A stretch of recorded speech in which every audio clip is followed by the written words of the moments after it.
Hello and welcome to the Daily Millwall for Wednesday, the 8th of February 2023. In today's Millwall news, we are still talking about the Sunderland game. It's many days later, but here we go. We're still talking about this piece from londonnewsonline.co.uk. Gutted. Millwall defender makes admission after late Sunderland equaliser. Millwall defender Jake Cooper admitted he was gutted that Sunderland's equaliser in the 1-1 draw on Saturday came via a set piece. The Lions took the lead in the 59th minute thanks to a piece of improvisation from the 28-year-old defender who reacted quickest to a loose ball inside the penalty area from George Honeyman corner to loop a shot over the Sunderland keeper Anthony Patterson. Tony Mowbray's Black Cats equalised in the 81st minute through defender Dennis Sergin. 20-year-old beat Lions keeper George Long to Alex Pritchard's wide free kick and headed into the empty net. All 3 points would have seen Garrow outside move back into the player places. We were gutted, admitted Cooper to the South London press. We played really well and used our strengths to conquer them. We had the better chances. We scored the goal practically in the 60th minute, and with the way our form has been this season, you would expect us to see that out and do things better than maybe we did when we went 1-0 up. Unfortunately, we gave away one too many fouls away in the end, and one of them led to Sunderland scoring a goal. It was disappointing, really. You don't expect us to get done by a set play, especially at that stage of the game. The Sunderland aren't particularly strong in that area. Looking at it going forward as a positive, we know the performances are there. We just have to capitalise on that more and turn those draws like we've had at home into wins. You have to respect the ball. It's a good ball. But the guy's a left back who's probably 6 foot at most. It was disappointing because we dealt with all their set pieces. They had quite a few during the game. It's been a strong point of ours this season. I think we're in the top 5 teams for fewest goals conceded from set plays. So to lose 2 points from a wide free kick when all their strengths are dribbling from open play and how they create chances, give them a goal like that was frustrating. And you can see Friday South London Press for an exclusive interview with Jake Cooper. So that would be nice, something to look out for. Now moving on to injury update. We obviously know that there was a horrific injury in the Sunderland game to Mason Bennett. He got taken away in an ambulance. So that doesn't sound good. They don't do that for fun because they're quite busy at the moment, aren't they? So Mill Boss provides injury update on injured trios. Further details are revealed. This is from southernnews.co.uk. Mason Bennett and Sean Hutchinson have both set lengthy spells on the sidelines while Adomo Maku is nearing a return to action. Imaku didn't play in the QPR under-21 game yesterday. So yet to see. He'll feature next week. So Millwall are still waiting to receive a final report on Mason Bennett's injury after he was stretched off in Saturday's 1-1 draw with Sunderland. The attacker went down clutching his right ankle shortly before the half-time break, with medical staff rushing onto the pitch to apply a brace and an oxygen mask in order to receive treatment. He was immediately rushed to hospital, but the club is still waiting to receive a timescale for his road to recovery. We're waiting on the news of the overview, Rowett told News at Den. He's had x-rays and scans, so the specialist has all the information. He's obviously sat there wondering what the prognosis is, and hoping it isn't really serious. We'll have to wait and see. I had a good meeting with Mace one-to-one. I said, look, baby, I've tried to protect you a little too much. And by protecting him, he's played a game, come out, played a game, come out. He's probably struggled to get momentum. I sat him down and I said, you're going to play for a few games. Let's see if we can get you up to speed. Because I think he's a player that can give us something a little bit different. He's good in the air, he's strong, he's direct 1v1. He's got good quality. We saw it a couple of years ago. I think he scored 6 goals after Christmas one season. And we were hoping to get similar sort of impact this season because we spoke about goals from out wide and different sources. It's a bit of a blow for him. He doesn't seem to get a lot of luck, Benno. He's actually trodden on the lad's foot as they've gone to challenge for the ball. The lad's foot's come across and Benno just ended up trodding on it. And he's rocking his ankle. It didn't look great. Mill do have a better idea of Sean Hutchinson's injury, with the captain left out of the squad for Saturday's game due to a recurring groin injury that has seen him miss a large portion of the campaign. Yes, the injury that comes and goes. Looks like it's come back and needs to be dealt with properly now. Unfortunately, the damage looks to be fairly serious, and the 32-year-old is unlikely to feature until early March as a result. I think the last prognosis was around 4 weeks, Rowett explained. Sometimes that can be 2.5 weeks if it advances well, sometimes it can be 6 weeks. It's always difficult to give an exact time scale. I don't think he's going to be back for any of the next 2 or 3 games. I think it's difficult when you're a centre half and you're the captain. When you're back, you're back. I remember having a conversation with somebody about whether he could just play Uchi for 60 minutes in the first game back. But how do you do that with a centre half? You don't want to disrupt your back four at that stage of the game. Yeah, well, you probably do it at half time, didn't you? I think you do that. But that's kind of weird as well. That's not ideal. I think, unfortunately, when you're back, you can either do 90 minutes continuously or not. And that's been a challenge. We seem to be able to get 5 or 6 games and then something different happens. So we need to try and look at that.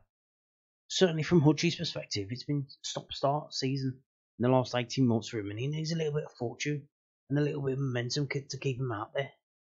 Finally, Rowett was able to share some positive news on January arrival at Domo Maku, the youngster still waiting to make his debut for the club.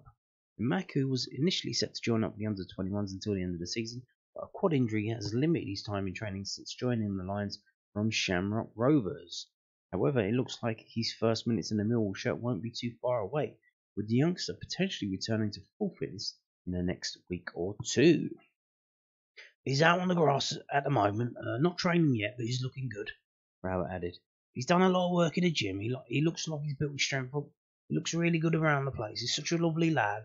He's so polite. He comes up and speaks to everyone in the dressing room after the game, shaking people's hands. He's a really good lad, and I think we've been able to watch from afar in a different way. And hopefully when he's back, that'll help him. I don't know the exact time scale, but I think he might be out on the pitch in the next week or 2. Interesting. So, interesting as well that they don't mention about Mason Bennett. Obviously, Gary Rowett, obviously a big fan of Mason Bennett. He's got a bit of a relationship with him. And obviously, if he knows what's wrong, there are reports that Mason Bennett's contract is up at the end of the season. If he's still injured, I believe if he's still injured at the end of the season, I think there's an agreement with the PFL. I don't know if this is still ongoing. That if you have a player who's out of contract and they get injured, you need to let them use your resources to get fit, that kind of thing. Like, you can't just bomb them out. So you need, I think, if they're undergoing medical care, you have to carry that on afterwards. You can't just rub your hands and say, oh, okay, that's it, your contract's up, so we're not. Go and get your own doctor, go and get your own, you know what I mean? You have to keep them in. So it could be that maybe we offer him a contract until the January transfer window, like a contract from July to January to prove his fitness, or because I don't think the fact that the guy just keeps getting injured time after time after time, and this was unlucky. It wasn't really his, but I mean, still, I mean, you're paying players, you want them to play. Players got to play, bruv. You know what I'm saying? But we will see. So obviously, don't mention. That's another thing. If they are going to let him go at the end of the season, I imagine Gary Rowett won't want all this coming out, saying, "Oh, he's got this problem, like this is the problem with his ankle." That's because that's going to hurt him trying to find another club if they are planning to release him in the summer. So you probably don't want, Mason Bennett doesn't want all his shit out there saying, "Oh, he's got this problem with his thing," and because that might affect him, as we've seen with Kevin Nisbet, in terms of passing the medical in the future at another club. So that's probably only fair that doesn't get put out. It's almost certainly that Mason Bennett's season at Millwall is probably done. So we have to see though what happens in the future. Now, moving on to this, Mill's trip to Luton set to go ahead as planned. The Lions will face 6 championship fixtures between now and the end of February.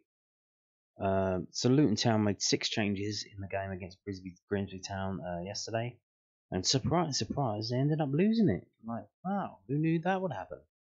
But yeah, Mill's away match at Luton Town is set to go ahead as planned after the Hatters were knocked out of the FA Cup. The Lions were originally scheduled to travel to Loftus Road on Saturday, December the 17th, before it's pushed to the following day for Sky Sports coverage, with kick-off moved to 12 p.m. There was an immediate fan backlash due to the fact that supporters will not be able to make it home in time for the World Cup final, which everyone thought England would be in. Of course, they were not. Like, why would you think England would make it to the World Cup final, bruv? Be real, man. Which was due to kick off later on Sunday afternoon, resulting in the kick-off time being brought forward once again, this time to 11:30 a.m. However, the adverse weather forecast over that weekend saw the game postponed just over 48 hours in advance, despite Luton calling on their supporters to help shovel snow off the pitch to allow the game to go ahead. The new date was penciled in for Tuesday, February the 28th. Kick-off set for 8 p.m. Although that was in doubt while the Hatters remained in the FA Cup, because that is the date of the FA Cup fifth round. Midweek, yes, I know. As they progressed to the fifth round of the competition, Millwall's trip to Bedfordshire would have been moved once again in order to allow them to face Southampton away from home, but Rob Edwards' side beaten 3-0 by Leeds to outfit Grimsby Town in the fourth round replay last night. As a result, the current date and time is set to stay the same, with the fixture selected for Sky Sports coverage as well. Yes, for some reason Sky Sports love putting Luton Town versus Millwall at Kenilworth Road on the television. I literally have no idea why. I don't know why, but crack on. But yeah, so if you were going to make plans to attend that game, you're coming in from abroad, because I think, yeah, this week we've got midweek games up the wazoo. We got QPR and then Coventry midweek. We've got Sheffield United and Burnley midweek. We've got Stoke and Luton midweek. And I know a lot of fans, when they come in from abroad, if they're going to come in for a week or 2 weeks, they want to try and do it when there's midweek games so they can get the maximum Millwall for their visit. So you're coming in from abroad for the Stoke and the Luton games. It's game on. So there you go. Now, moving on to this from QPR.co.uk. QPR game this weekend. Important supporter information. You're going to be treated like cattle and bubbled up. Important information here. The match kicks off at 3 p.m. Wow. Supporters are advised to arrive early. The club is not permitted to hold back supporters due to the lack of space in the stands. Therefore, QPR fans and Millwall fans will be leaving the ground at similar times.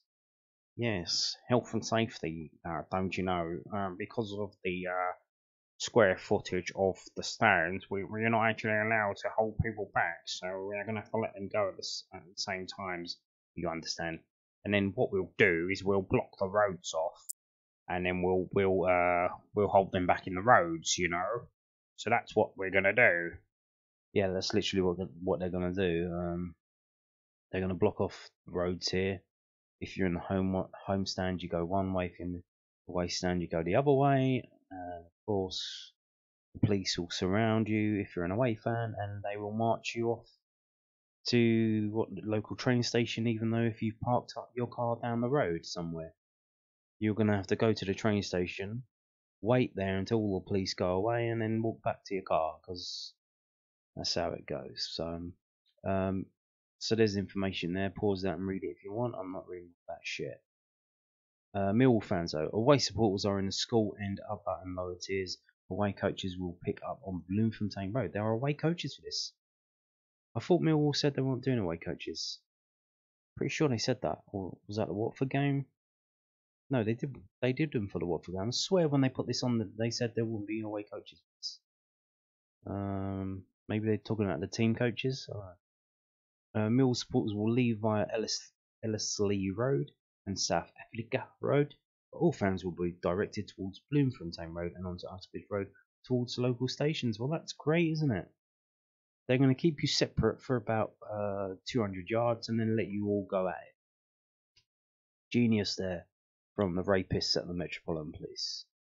Any supporters with questions or concerns regarding this fixture are advised to contact operations at qpr.co.uk. So there you go. Just thought I'd share that with you. Kind of weird that they put this out. I don't know if you picked up on the little psyop on Saturday. There's a little tip for you if you're a 12-year-old Millwall fan watching this, or 30. If you get a message from someone on social media, they're probably not who they say they are. If they're like a hot woman trying to get your bank details, or a Nigerian prince, and almost certainly if they're an away football fan, maybe a Sunderland fan, telling you where you can have a little bust up, maybe don't believe that little message. Because it's probably coming from the football policing unit in the Home Office. So don't believe everything you get sent on the internet. It's probably not real. Moving on to this from millcommunity.org.uk, Mill Community Trust website. They have an event which is very interesting. I thought I'd share it with you. So an evening with Roy Larner at the MCT next month. It will be hosted by Jeff Burnage at the Lions Centre in Loftus Road on Tuesday the 14th of March. So why is that important? Well, from 5:30 p.m, the Lion of London Bridge books will be available to purchase, and Roy will sign books ahead of the main event at 6:15. The event will finish at 7:15 ahead of Millwall's game against Swansea City. So this is a pre-match thing that they're doing. It's kind of interesting that this is maybe something that they're looking to do, to add events before the games. I think did they or did they not do one with Brian King? I think they did. Was that on a match day? So this kind of thing they're interesting to do. So obviously Roy's trying to sell books here, but light refreshments and snacks will be available from Harvey's Den Cafe within the event venue. Entry can be gained by booking in advance and making a donation on the night to the Harvey Brown MPS Society, who support families with MPS and similar disorders that can cause a range of progressive disabilities. I don't know if you're Harvey Brown. He's a little kid. That was I think during the Morrison era, especially. He's being carried on the pitch. He's got big thick glasses. If you see him, you'll recognise him. Harvey Brown. If not, probably just Google it, Harvey Brown Millwall, and it'll come up, and oh yeah, that kid, yeah. So the donations for the charity in his honour. You can book by emailing k.bennett@millcommunity.org.uk. So you've got a book by emailing it, but then on the night you just put your donation into the tin, and everything's good. And then you can, if you want to, buy a book and then get it signed. Or I guess you just turn up and listen to it. I guess Roy's going to do a speech, or maybe read some excerpts from his book. So there you go. That's something in the future that might interest you. So Tuesday the 14th of March, same day as the Swansea City home game. So there you go. And on that note, thank you for watching, and goodbye.